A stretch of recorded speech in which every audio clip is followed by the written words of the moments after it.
तो ये जो आपके सामने क्वेश्चंस हैं, ये सारे क्वेश्चंस बहुत ज़्यादा बेनिफिशियल होंगे आपके एनुअल एग्ज़ाम के लिए। तो सबसे पहले अगर हम टॉपिक वाइज़ देखें, तो जो हमारा ज़ूलॉजी का पेपर नंबर फर्स्ट है, यानी कि जेनेटिक्स एंड मॉल बायो, यानी कि मॉलिक्यूलर बायोलॉजी।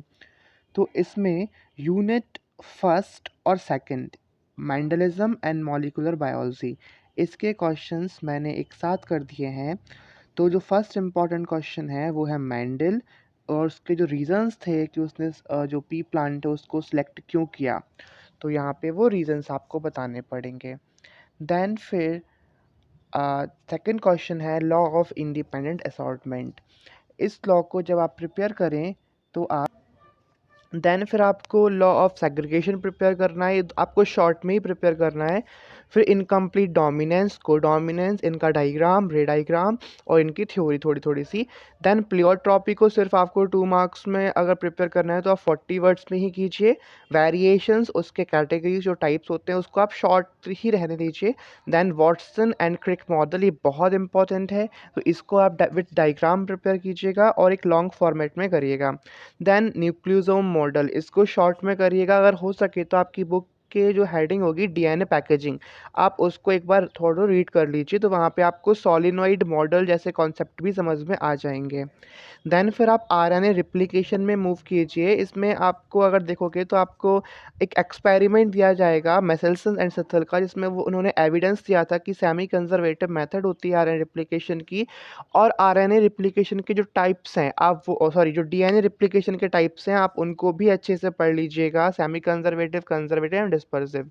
तो डीएनए रिप्लिकेशन के बाद आप डीएनए पॉलीमरेज एंजाइम के जो टाइप्स हैं यूकैरियोटिक और प्रोकैरियोटिक में, जैसे कि अगर हम बात करें प्रोकैरियोटिक की तो उनके पास DNA pol 1, second and third होता है। अगर हम बात करें यूकैरियोटिक की तो उनके पास alpha, beta, gamma, delta and epsilon होता है। तो उनके अलग अलग फंक्शंस भी आप देख सकते हो। इसके बाद टीआरएनए का स्ट्रक्चर बहुत इंपॉर्टेंट है, ये साइनॉप्स हो जाएगा बॉटनी के लिए भी, क्योंकि वहाँ पे भी एक क्वेश्चन मेंशन किया गया है। देन जेनेटिक कोड, इनके फीचर्स, ट्रांसक्रिप्शन एंड ट्रांसलेशन की प्रोसेस शॉर्ट में ही कीजिएगा और लीनियर डायग्राम बनाइएगा। देन फिर जो ऑपरॉन मॉडल है, बहुत इंपॉर्टेंट ऑपरॉन मॉडल है, इसका आप स्ट्रक्चर देख लीजिएगा। जैकब मॉडल का जो एक्सपेरिमेंट था, उन्होंने किस तरह से अलग अलग जो जीन्स है, प्रोमोटर जीन्स और रेगुलेटर जीन्स, उन सब के आप फंक्शंस देख लीजिएगा। स्पेशली आप इनहेबिटर को ज़रूर पढ़िएगा। देन फिर स्प्लिट जीन और प्रोमोटर जीन्स जो टाइप्स हैं, यानी कि स्प्लिट जीन में एक्सॉन एंड इंट्रॉन्स होते हैं और प्रोमोटर जीन्स बाइंड करने में हेल्प करता है पॉलीमरेज एंजाइम की, तो उसको भी आप अच्छे से पढ़ लीजिए। स्यूडो जीन्स भी आप पढ़ लीजिए और हो सके तो थोड़ा सा जीन बैंक भी आप देख लीजिए, जीन लाइब्रेरी इसी के साथ साथ। ओवरलैपिंग जीन्स का आप शॉर्ट में कर लीजिए, इंपॉर्टेंट हो जाएगा। अब इसके बाद यूनिट नंबर 3 जो कि है मॉडर्न जेनेटिक्स। मॉडर्न जेनेटिक्स जब आप प्रिपेयर करें तो आप देखें कि लिंकेज और उसके टाइप, यानी कि इनकम्प्लीट और कंप्लीट, स्पेशली कंप्लीट लिंकेज 2020-21 के पेपर में आया था, उसको आप अच्छे से देख लीजिए इनकम्प्लीट लिंकेज को, क्योंकि कंप्लीट आ चुका है। देन क्रॉसिंग ओवर को आप पढ़िए, उसके टाइप्स पढ़िए, क्याज्मा फॉर्मेशन पढ़िए, और किस स्टेज में होता है सेल डिवीज़न की, तो उसको आप अच्छे से गो थ्रू कर लीजिए। देन फिर जीन मैपिंग, एक X Y Z gene mapping का एग्जांपल दिया गया है, तो रिकॉम्बिनेंट फ्रीक्वेंसी के थ्रू आप इसको निकाल सकते हो, तो वो भी आप प्रैक्टिस कर लीजिए।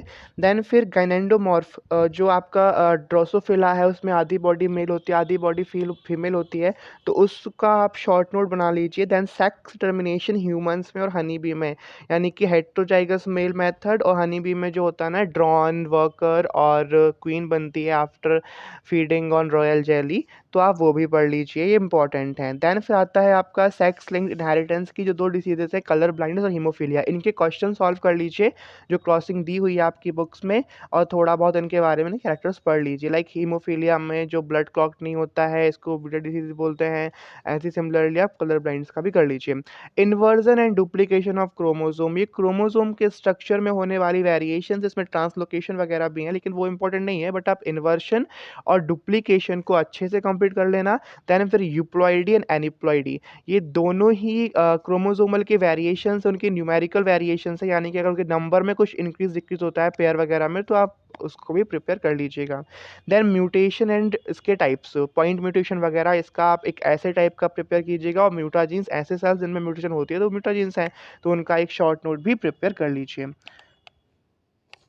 नेक्स्ट अगर हम मूव करें तो फिर हमारा यूनिट 4 है, पॉपुलेशन जेनेटिक्स। इस यूनिट से बहुत कम ही क्वेश्चंस हैं, लेकिन ये बहुत इंपॉर्टेंट यूनिट है। तो फर्स्ट ऑफ ऑल कैरियोटाइप, यानी कि जो अरेंजमेंट होती है ह्यूमन क्रोमोसोम्स की एक सेट के फॉर्म में, तो वो आप इंक्रीजिंग टू डिक्रीजिंग ऑर्डर, तो वो आप प्रिपेयर कर लीजिए। देन ह्यूमन जीनोम प्रोजेक्ट किस तरह से बनाया गया था, इसके एम्स क्या थे, इसके प्रोस्पेक्टिव क्या थे, पोस्टुलेट्स क्या थे, सारा आपको इसको डिज़ाइन करना है।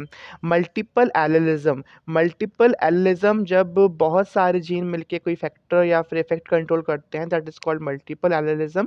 तो ब्लड ग्रुप के जो कुछ जीन्स होते हैं जो अलग अलग तरह के हमें ब्लड ग्रुप देते हैं, तो आप उसको प्रिपेयर कर लीजिए। ह्यूमन ब्लड ग्रुप और मल्टीपल एलिज्म को आप साथ में प्रिपेयर कीजिएगा, और इससे आपको क्रॉसिंग भी आ सकती है। लाइक अगर हेट्रोगैमेटिक ब्लड ग्रुप बी वाला मेल होगा और हेट्रोगैमेटिक ब्लड ग्रुप ए वाला फीमेल होगा, तो वो कैसे उनका जो ऑफस्प्रिंग्स होंगे उनमें क्या प्रोग्राम वो परसेंटेज रहेगा, उनका ग्रुप क्या होगा ब्लड ग्रुप, तो वो आप डिफाइन कर सकें।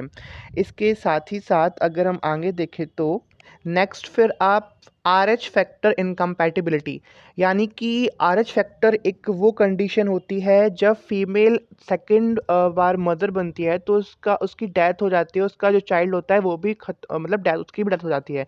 तो वो क्यों होता है, RH फैक्टर इनकम्पैटिबिलिटी होती क्या है, उसका आप शॉर्ट नोट कर लेंगे और डायग्राम बना देंगे तो काम हो जाएगा। Down syndrome, Klinefelter syndrome, phenylketonuria, sickle cell anaemia, इनके शॉर्ट नोट्स कर लीजिए। डाउन सिंड्रोम को मंगोलियन सिंड्रोम भी बोलते हैं। देन जीनोमिक्स की इंपॉर्टेंस क्या है और क्या होती है वो कर लीजिए। देन हम मूव करेंगे टेक्निक्स ऑफ बायोटेक्नोलॉजी, यानी कि जो आपका यूनिट नंबर 4 है। फर्स्ट ऑफ ऑल आपको रिकॉम्बिनेंट डीएनए टेक्नोलॉजी को प्रिपेयर करना है 100 वर्ड में। इसके टूल्स क्या क्या हैं, आप अगर चाहें तो आप अपना 12th क्लास का जो एनसीईआरटी था उसको प्रेफर कर सकते हो ये कंप्लीट करने के लिए, chapter number 11। Then restriction enzyme, इसके types, endo restriction enzyme and exo restriction enzyme. First restriction enzyme कौन सा था, किसने डिस्कवर किया था, ये सब आप इसमें कोट कर सकते हो। टाइप्स ऑफ फैक्टर में प्लाज्मेट, कॉस्मेट, यक, east, artificial chromosome, bacteriophage, HAC hack, human artificial chromosome, ये आप पढ़ लीजिए। देन जीन क्लोरिंग को आप प्रिपेयर कर लीजिए और ब्लॉटिंग टेक्निक्स आप देख लीजिए ये। देन फिर southern blotting and western blotting. Southern blotting और वेस्टर्न ब्लॉटिंग को बहुत अच्छे से प्रिपेयर कीजिएगा, क्योंकि इसको हम यूज़ करते हैं डीएनए के आइसोलेशन के लिए और यहाँ पे आरएनए और प्रोटीन के आइसोलेशन के लिए। ईस्टर्न ब्लॉटिंग और नॉर्थर्न ब्लॉटिंग भी हैं और डॉट ब्लॉटिंग भी है, तो उनको आप मत पढ़िएगा, वो इतने इम्पोर्टेंट नहीं है। देन फिर हम मूव करेंगे पीसीआर। देखिए पॉलीमरेज चेन रिएक्शन या फिर हम बोले तो प्यूपल्स चॉइस रिएक्शन, जो इसके एप्लीकेशन, इसका जो मेथड है वही आप कीजिएगा, इसके टाइप्स पे आप मत जाइएगा, क्योंकि RT-PCR बहुत सारे PCRs हैं जो नहीं पूछे जाते हैं, मास्टर्स के लेवल के हैं वो। तो आप मेथड्स कर लीजिएगा उसका, एंड उसका जो एप्लीकेशन है रे डायग्राम के फॉर्म में मेथड्स कीजिएगा। तो ये सारा ख़त्म करने के बाद जब आप आगे जाएंगे तो आपको वहाँ पे मिलेगा डीएनए फिंगर प्रिंटिंग। तो DNA finger printing must say ये बिल्कुल प्रिपेयर करके जाइएगा, ये बहुत इंपॉर्टेंट है, इसके स्टेप्स कीजिएगा। और इसी के साथ साथ जेल इलेक्ट्रोफोरेसिस एक स्टेप करके दिया हुआ है, जब हम क्या करते हैं, जो आपके मिनी सैटेलाइट्स हैं उनको हम सेपरेट कर करके अपना डिज़ायर्ड सैटेलाइट डीएनए होता है उसको आइसोलेट करते हैं। तो जेल इलेक्ट्रोफोरेसिस को भी कंप्लीट कीजिएगा, एग्रोस जेल के थ्रू परफॉर्म की जाती है। जीन थेरेपी और चैलेंजेस, यानी कि जो ADA डिफिशियंसी का केस था जो कि 6 ईयर ओल्ड एक लड़की को दिया गया था, तो उसका भी आप वो केस पढ़ लीजिएगा।